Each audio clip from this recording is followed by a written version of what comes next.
Welcome बच्चों, Satish classes में आपका स्वागत है। आज हम लोग क्लास 9th की एक्सरसाइज 13.2 की क्वेश्चन नंबर 9, 10 और 11 लगाना सीखेंगे।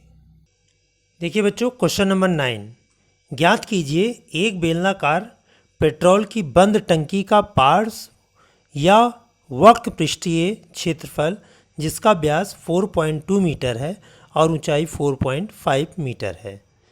सेकेंड पार्ट है, इस टंकी को बनाने में कुल कितना इस्पात यानी स्टील लगा होगा यदि कुल इस्पात का 1/12 भाग बनाने में नष्ट हो गया है।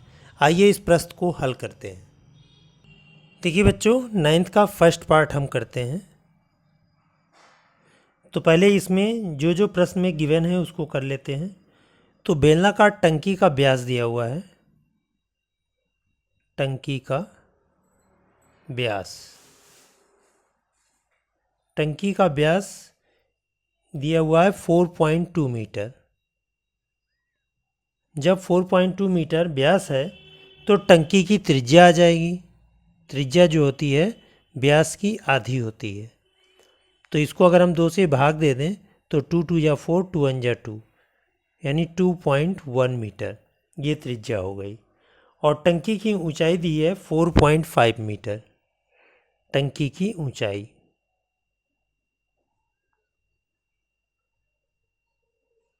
ऊंचाई दी हुई है 4.5 मीटर। अब ये कह रहा है कि पेट्रोल की टंकी का वक्र पृष्ठीय क्षेत्रफल निकालना है। आप टंकी का वक्र पृष्ठीय क्षेत्रफल निकाल लो। टंकी का वक्र पृष्ठीय क्षेत्रफल, वक्र पृष्ठीय क्षेत्रफल, वक्र पृष्ठीय क्षेत्रफल का फार्मूला होता है 2 पाई आर और एच। आर त्रिज्या है और एच ऊंचाई है। तो 2 पाई का मान होता है 22/7, आर का मान दिया है 2.1 और एच का मान दिया है 4.5। इसको अगर हम सिंप्लीफाई करें 7 3 या 21, 0.3। अब इसको अगर हम मल्टीप्लाई करेंगे तो ये आ जाएगा 59.4, 59.4 वर्ग मीटर, वर्ग मीटर। तो ये टंकी का पार्श्व पृष्ठीय क्षेत्रफल आ गया। अब इसका सेकेंड पार्ट हम करते हैं। अब टंकी को बनाना है तो टंकी के ऊपर और नीचे ढक्कन भी लगा होगा। तो टंकी के दोनों सिरों के पृष्ठों का क्षेत्रफल निकाल लो। टंकी के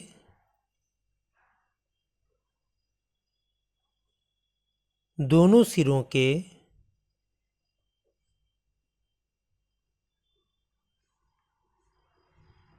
पृष्ठों का क्षेत्रफल, क्योंकि पृष्ठ कैसे होंगे, वृत्ताकार।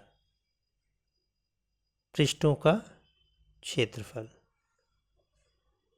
तो 2 पृष्ठ होते हैं, एक ऊपर और एक नीचे। तो 2 पाई आर स्क्वायर। इसको अगर हम कैलकुलेट करें तो 2 पाई का मान 22/7, आर का मान दिया है 2.1 इंटू 2.1, 7 3 या 21, 0.3। इसको अगर हम कैलकुलेट करेंगे तो ये आ जाएगा 27.72 वर्ग मीटर, वर्ग मीटर। तो अब बेलनाकार टंकी का संपूर्ण पृष्ठीय क्षेत्रफल निकाल लो, क्योंकि टंकी में जो इस्पात लगेगा संपूर्ण पृष्ठीय क्षेत्रफल में लगेगा। यहाँ पर निकाल लो टंकी का संपूर्ण पृष्ठीय क्षेत्रफल।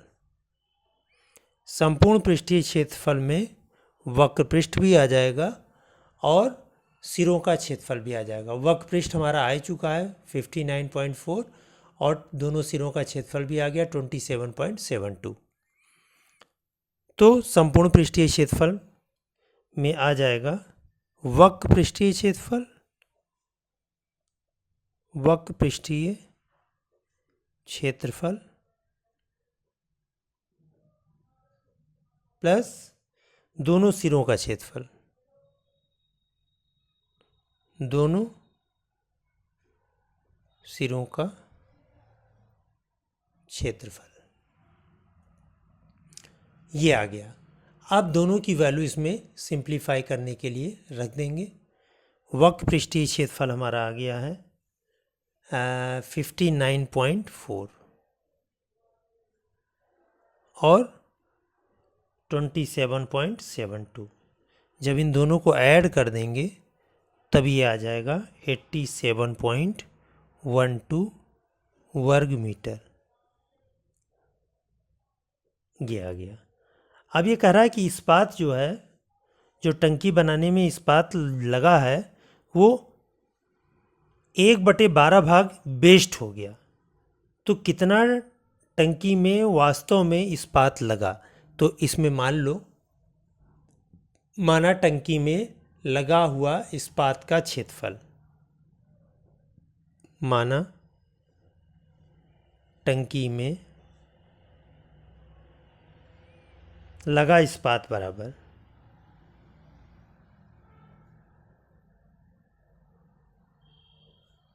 बराबर x वर्ग मीटर, क्योंकि क्षेत्रफल की बात है, x वर्ग मीटर।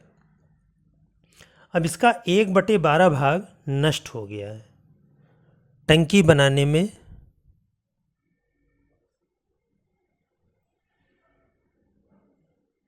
में नष्ट इस्पात बराबर x/12 वर्ग मीटर। तो वास्तव में कितना यूज हुआ टंकी बनाने में? इस्तेमाल इस्पात, टंकी बनाने में लगा इस्पात बराबर x माइनस x/12, और x माइनस x/12 करेंगे तो ये आ जाएगा 11/12 x वर्ग मीटर। और जो टंकी में इस्पात लगा है वो 87.12 के बराबर है। तो टंकी बनाने में लगा इस्पात यहाँ पर लिख लो 87.12। अब इससे x की वैल्यू निकाल लो। तो x बराबर ये 12 ऊपर चला जाएगा और ये 11 नीचे आ जाएगा। 87.12 इंटू 12 अपॉन 11। इस तरह से इसका कैलकुलेशन आया। तो इसको अगर हम सिंप्लीफाई करें तो 11 7 जा 77, और सीधे इसको मल्टीप्लाई करके डिवाइड कर लेते हैं।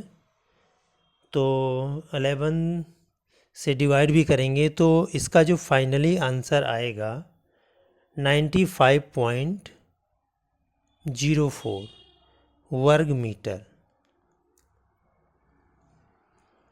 ठीक है। अतः टंकी बनाने में लगा इस्पात, यहाँ पे लिख लो, अतः आंसर आ गया ये। अतः टंकी बनाने में 95.04 वर्ग मीटर इस्पात लगेगा। ये इसका सलूशन हो गया। देखिए बच्चों, क्वेश्चन नंबर 10। चित्र में आप लैंप शेड का फ्रेम देख रहे हैं, ये वाला है। इसे एक सजावटी कपड़े से ढका जाना है। इस फ्रेम के आधार का व्यास 20 सेंटीमीटर है और ऊंचाई 30 सेंटीमीटर है। फ्रेम के ऊपर और नीचे मोड़ने के लिए दोनों ओर 2.5 सेंटीमीटर अतिरिक्त कपड़ा भी छोड़ा जाना है। ज्ञात कीजिए कि लैंप सेट को ढकने के लिए कुल कितने कपड़े की आवश्यकता होगी। आइए इसे सॉल्व करते हैं। देखिए बच्चों, क्वेश्चन नंबर 10 में लैंप सेट हमारा वृत्ताकार था, तो लैंप सेट का व्यास तो लैंप शेड के आधार का व्यास, आधार का व्यास दिया हुआ है 20 सेंटीमीटर। जब 20 सेंटीमीटर आधार का व्यास है तो त्रिज्या हो जाएगी 10 सेंटीमीटर। त्रिज्या बराबर 10 सेंटीमीटर। ठीक है बच्चों। अब ऊंचाई भी दी हुई है। ऊंचाई दी हुई है 30 सेंटीमीटर। अब इतना तो ऊंचाई दी हुई है, लेकिन 2.5 सेंटीमीटर कपड़ा अतिरिक्त छोड़ा जाना है। तो कपड़े की लंबाई निकाल लो, क्योंकि ये तो ऊंचाई हो गई, तो इसके अतिरिक्त ऊपर और नीचे छोड़ा जाना है। तो कपड़ा ऐसे लिख सकते हैं इसमें, कपड़े की लंबाई, कपड़े की लंबाई।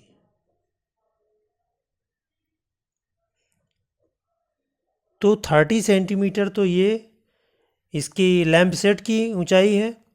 तो 2.5 सेंटीमीटर दोनों तरफ छोड़ा जाना है, तो दोनों तरफ छोड़ दिया गया। तो इसका आ गया 35 सेंटीमीटर। ये 35 सेंटीमीटर ये कपड़े की कुल लंबाई होगी। अब कपड़े का क्षेत्रफल हमसे पूछ रहा है, कपड़े का क्षेत्रफल, क्योंकि सजावट करनी है उसमें। तो कपड़े का क्षेत्रफल जो है वक्र पृष्ठ के बराबर हो जाएगा 2πr/h। h क्या हो गया, ये लंबाई के बराबर हो गया h। इसको l कर लो, h ना करके l कर लो। तो 2πr, r हमारा दिया है 10 और l हो गया हमारा 35। 7 5 जा 35। अब इसको अगर हम सिंप्लीफाई करें तो ये आ जाएगा 22 और 00 वर्ग सेंटीमीटर। इतना कपड़े की आवश्यकता होगी। अब यहाँ पे लिख लो, अतः आंसर आ गया। अतः लैंप शेड को ढकने के लिए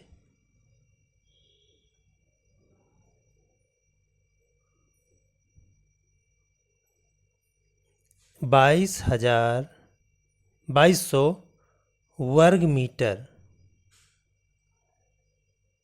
वर्ग मीटर कपड़े की आवश्यकता होगी। कपड़ा आवश्यक होगा। इस प्रकार से इस प्रश्न का हल समाप्त होता है। देखिए बच्चों, क्वेश्चन नंबर 11 प्रारंभ करते हैं। किसी विद्यालय के विद्यार्थियों ने एक आधार वाले बेलनाकार कलमदानों को गत्ते से बनाने और सजाने की प्रतियोगिता में भाग लेने के लिए कहा गया। प्रत्येक कलमदानों को 3 सेंटीमीटर त्रिज्या और 10.5 सेंटीमीटर ऊंचाई का होना था। विद्यालय को इसके लिए प्रतिभागियों को गत्ता देना था। यदि इसमें 35 प्रतिभागी थे तो विद्यालय को कितना गत्ता खरीदना पड़ा होगा। आइए इसका हल प्रारंभ करते हैं। अब क्वेश्चन नंबर 11 में जो जो दिया हुआ है उसको हम नोट करते हैं। कलमदान की त्रिज्या दी हुई है,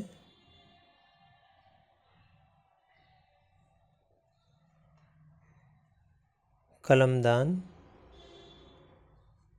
की त्रिज्या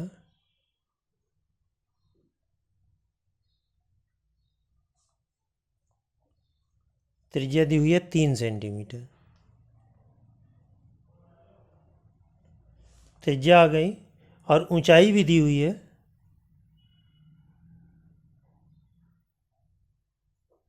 ऊंचाई दी हुई है 10.5 सेंटीमीटर।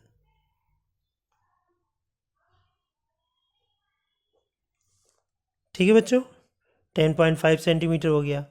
अब बेलनाकार कलमदान का वक्र पृष्ठ निकाल लें। कलमदान का वक्र पृष्ठ,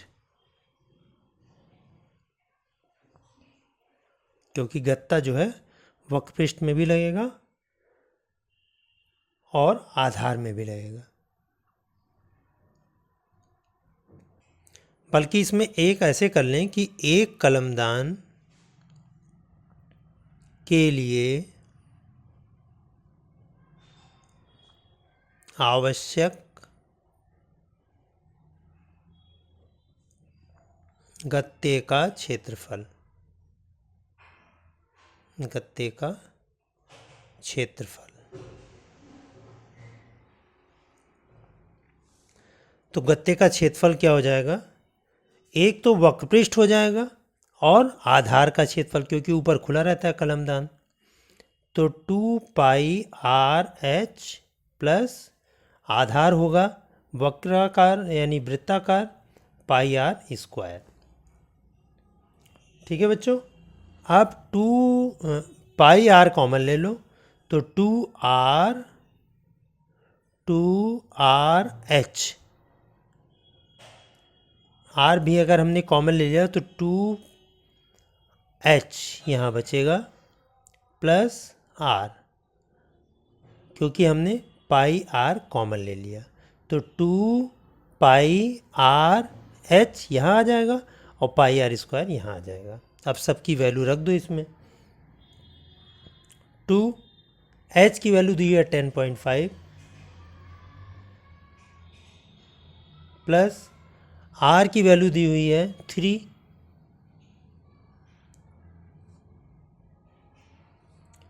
इंटू पाई का मान होता है 22/7 और r का मान दिया है 3।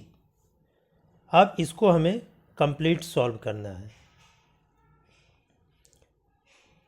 अब इसको कंप्लीट सॉल्व करने के लिए अगर हम देखें तो ये आ जाएगा 20, 2 5 जा 10, 2 5 जा 10 और 2 10 जा 20, 1 डेसिमल प्लेस प्लस 3 और यहाँ पर हो जाएगा 22 3 जा 66/7। और इसको अगर हम कैलकुलेट करेंगे, क्योंकि डिनोमिनेटर में 7 है, और इसको अगर हम कैलकुलेट करते हैं तो 1584 आ रहा है अपॉन 7, इतना वर्ग सेंटीमीटर, वर्ग सेंटीमीटर। ये केवल एक कलमदान के लिए है। अब हमने 35 कलमदान बनाने का ठेका लिया है, यानी बच्चों को हमसे 35 बच्चों को कलमदान बनवाना है, तो 35 कलमदानों के लिए आवश्यक गत्ते का क्षेत्रफल, तो 35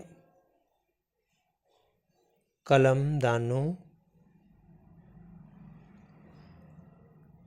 में लगे गत्ते का क्षेत्रफल, इसको हम 35 से मल्टीप्लाई कर दें, तो 35 इंटू 158784 है अपॉन 7, 7 5 या 35। अब इसको अगर हम मल्टीप्लाई कर लें तो ये लगभग आ रहा है 7920, इतना वर्ग सेंटीमीटर।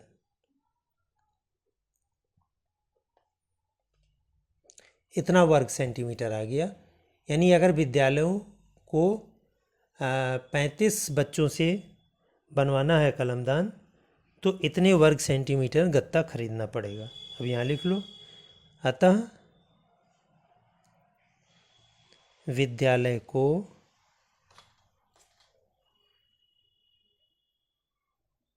विद्यालय को 7920 वर्ग सेंटीमीटर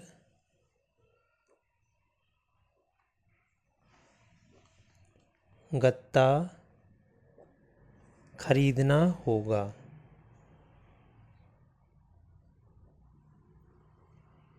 खरीदना होगा।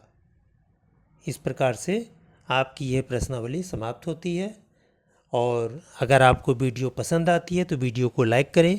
अगर पहली बार इस चैनल पर हैं तो चैनल को सब्सक्राइब करें और अधिक से अधिक शेयर भी करें, जिससे अन्य बच्चों का भी भला हो सके। Thank you.